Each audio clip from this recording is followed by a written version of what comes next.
आज करणार होते मस्त असा गवारीचा ठेचा। आता गवारीचा ठेचा कोणाला नाही आवडत, सगळ्यांनाच आवडतो।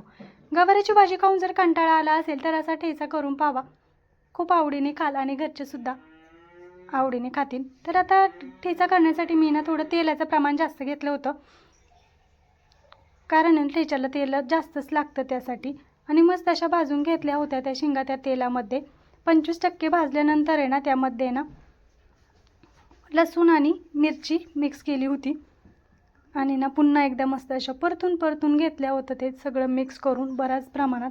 बऱ्याच म्हणजे जवळ ना ते पूर्णपणे शेंगा शिजल्याच होत्या बरं का। आणि मीठ टाकल्यानंतर ते विचारायचंच नाही, अगदी अशी पूर्णपणे भाजी तयार झाल्यासारखं शेंगा जशा शिजतात तशा शेंगा झाल्या होत्या। आता मी हे जास्त काही नाही, फक्त मिक्सरला बारीक करून घेणार आहे बरं का। आणि थोडेसे शेंगदाणे पण भाजून घेतले होते। आणि फर्स्ट टाइम मी शेंगदाणे घेतले, म्हटलं म्हणजे कसं होईल, थोडासा कूट राहील त्यामध्ये, नाहीतर पूर्ण दोन्ही मिक्स केलं तर ते होणार नाही। त्यासाठी पहिला शेंगदाण्याचा कूट केला आणि त्यानंतर गवार मिक्सरला ना एकदम नॉर्मल फिरवून घेतली, पाहून फिरवली। म्हटलं जास्त जर बारीक पेस्ट झाली तर त्याचा काहीच उपयोग होणार नाही त्यासाठी। आणि मस्त असा माझा गवारीचा ठेचा तयार झाला होता। दिसायलाच इतका सुंदर दिसतोय तर तो खायलाही सुंदरच लागेल। आता यामध्ये पुन्हा जिरे मोहरीची एकदा फोडणी द्यायची आणि मस्त असा परतून घ्यायचा। एक नंबर लागतो, एकदा अवश्य करून पाहा तुम्ही, खरंच खूप छान लागलं बरं का। तर आता घरी आल्यानंतर म्हटलं चला सगळीकडे मस्त असं झाडून घ्यावं आणि माझ्या या छोट्याशा किचनमध्ये तुमचं स्वागत आहे। कारण आहे ना आमचा गॅस संपल्यामुळे मी काय केलं माहिती आहे का, जिथं चूल आहे ना तर त्या चुलीपाशीच सगळं म्हणजे भांडी वगैरे थोडे घेतले आहेत। छोटी मांडणी पण ठेवली तिथे। म्हटलं सारखं घरात जायचं बाहेर यायचं ना, खूप दमून जाते दिवसभरातलं काम आणि त्यात मग असं संध्याकाळचं पुन्हा। तर आता 1-2 दिवसात गॅस येईनच, पण तोपर्यंत म्हटलं आपलं काहीतरी केलंच पाहिजे ना। शिवाय गावाकडचे माणसं काही उपाशी राहत नसतात, चुलीवर का होईना पण ते जेवण बनवणारच बरं का।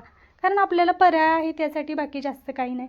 मस्त असं झाडून घेतलं ना एकदम प्रसन्न वाटतं। आणि मी कालच हे सारून घेतलेलं आहे चूल, आणि खाली पण मस्त शेणाने सारून घेतलेलं होतं।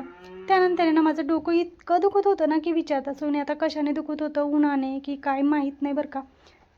आणि त्यासाठी म्हटलं चला मस्त असा ब्लॅक टी करू, पण आता ब्लॅक टी मला म्हटलं नको, आता सगळ्यांनाच करूया, फक्त मला कसा करणार, त्यासाठी म्हटलं सगळ्यांना ब्लॅक टी करूया। आणि ना इतकं डोकं दुखत होतं ना, पण संस्कार आणि आजीबाई येणं दुपारचं म्हणजे पोळ्या केल्या होत्या ना, तर त्या पोळ्यांसाठी काय दुपारी कशी मजा झाली ते सांगत होते बरं का। म्हणजे आईने केल्या होत्या ती मजा मला सांगत होते, काय झालं कसं झालं, आणि मी पण खूप हसत होते। माझं डोकं दुखत होतं पण असं वाटणार नाही माझ्याकडे पाहून, कारण यांना संस्कार आणि आजीबाई आमची खूप हसवत होती मला त्यासाठी।